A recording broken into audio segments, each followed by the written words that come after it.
coming to you from the Strachan Van Til studios. This is your 219 News Now. Strachan Van Til, making customers' lives easier for 93 years. I'm Jeannie Delo, and this is your 219 News Now. Was it a tragic accident or a reckless act? That's what a jury may have to decide after a 17-year-old Portage student was waived to adult court this week in the fatal shooting of 18-year-old Andrew Lenahan. Dakota Martinez-Kessel of Shorewood Forest is accused of felony reckless homicide on accusations that she pointed another person's gun at Lenahan and shot him.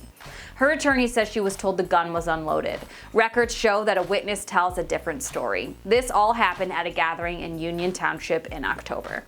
It appears nothing can slow down the rush of Indiana lawmakers to deploy speed enforcement cameras in highway work zones. A Senate committee voted 8-1 to advance legislation already approved by the House.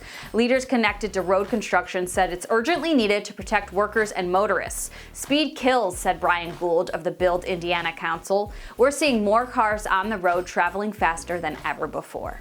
As you've heard by now, Silicon Valley Bank collapsed last week and other regional banks are facing challenges. But what's causing the crunch? Here's Scott Shellady on the Cow Guy Cudcast. When there's one cockroach, there's more cockroaches. It's not just SVB.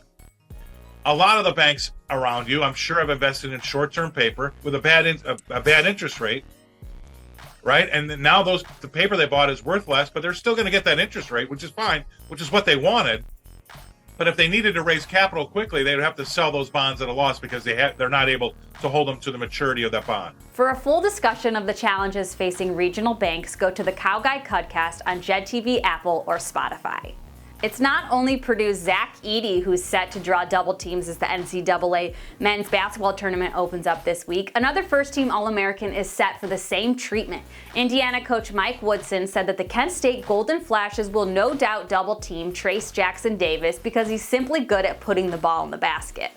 IU plays at 8:55 p.m. on Friday. Purdue's right before that at 5:50. Listen to both on WJOB. For more, visit nwi.com. I'm Jeannie Delo, and this was your 219 News Now.